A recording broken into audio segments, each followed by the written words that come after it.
Microtransaction has always been a problematic feature in video games since its inception. On one hand, it allows games to be constantly updated and fix bugs and other problems. Meanwhile, on the other, it allows majority of the publisher to blatantly abuse the system and charges gamers far more than they're supposed to pay.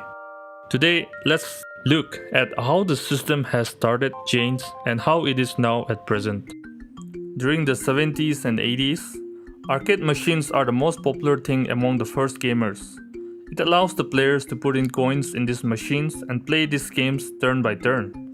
It makes a constant stream of revenue to these machines' manufacturers. As long as the players keep on playing, the business was booming. But after that, home consoles machines were introduced, and although they did not possess the processing power of an arcade machine, they did provide an opportunity to pay for a game upfront so that they can play whenever they want at the comfort of their home. This provided a direct competition to the arcade machines, and they slowly declined as more people went for the home consoles.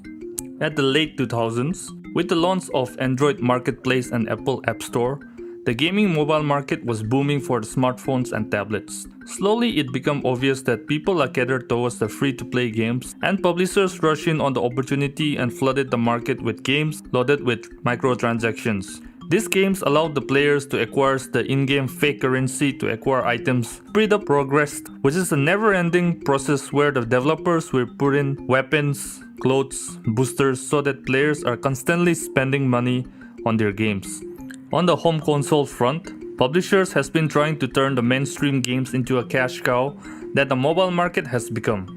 So DLC, which stands for downloadable content, was their first opportunity. Expansions which add large additional content on pre-existing games has always been present from before. But the publishers quickly figure out that selling these contents into smaller chunks will make them more money, so thus the famous introduction of horse armor in Elder Scrolls Oblivion happens. The horse armor controversy is nothing compared to the types of overpriced content the companies are selling nowadays. Then Season Pass was introduced, which allows the player to acquire all the DLC of a game for a general price of $30, which is usually half the price of full game. Nowadays, we don't get all the content of a game even after owning the Season Pass. It also became apparent that publishers will pull out content from the original game, sell them as DLCs, in which the complete package of the game will cost a gamer $90 to $120.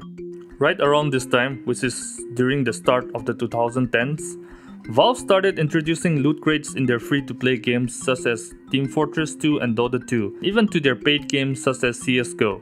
This allows Valve to let players acquire a random box which may or may not contain the items you want, which can only be opened if you buy a key from them. Not only was this a proper abuse of gullible gamers who have an addicting tendency to gambling, it disallows customers to buy the exact items that they want and are forced to rely on a random number generator. On the other hand, EA started putting microtransactions to full-price games, hoping to turn the AAA market into a mobile games market with the third installation of Dead Space 3, which fans quickly was unhappy with this approach, and the game loses lots of sales, which ultimately lead to the demise of the studio of Visual Games in 2017. Nowadays, you can find full-on microtransaction on so many full-price games. Warner Bros. Takes a step further by bringing loot boxes, loot crates into a full-price single-player game called Shadow of War in 2017. A common argument by the gaming industry about this practice is that game development cost has skyrocketed during the past decade. The prices of games had remained at $60, and these practices are there to cover up the cost. But there's an answer to that. The number of gamers has also increased so much compared to yesteryears, and publishers could easily coop up the costs if they made a good game, which in turn will sell well.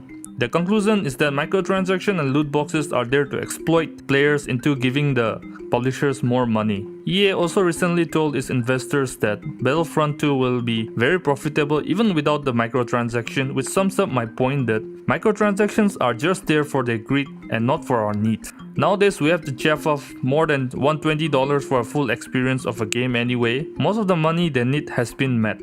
There are companies who does microtransaction right or partly right. Blizzard, who popularized loot boxes with their successful game called Overwatch, has been generous with their algorithm, allowing people to earn legendary and epic skins freely in-game if you play long enough. Another one is the game called Rainbow Six Siege, which also allows you to collect a fair amount of its in-game credit called Renown Credit if you are committed to playing the game regularly. Free-to-play games like Warframe, Path of Exile, StarCraft 2, Fortnite are using this system and made their game constantly updated and add new contents to let the game be better. The ones which abuses this system are Activision, who manipulated its algorithm to throttle XP earned in-game to make the players slower to earn loot boxes in Destiny 2. Another infamous company is EA, which adopted a pay-to-win system in its Star Wars Battlefront 2 title and Need for Speed Rivals. People also forgot to mention Rockstar Games, who hiked up all the prices of vehicles, weapons, clothes, etc. to manipulate people to buy shark cards even after earning billions from selling the main game itself. This business model is not going anytime soon, as Activision, Rockstar, Ubisoft and EA earn millions of dollars from microtransactions and loot boxes.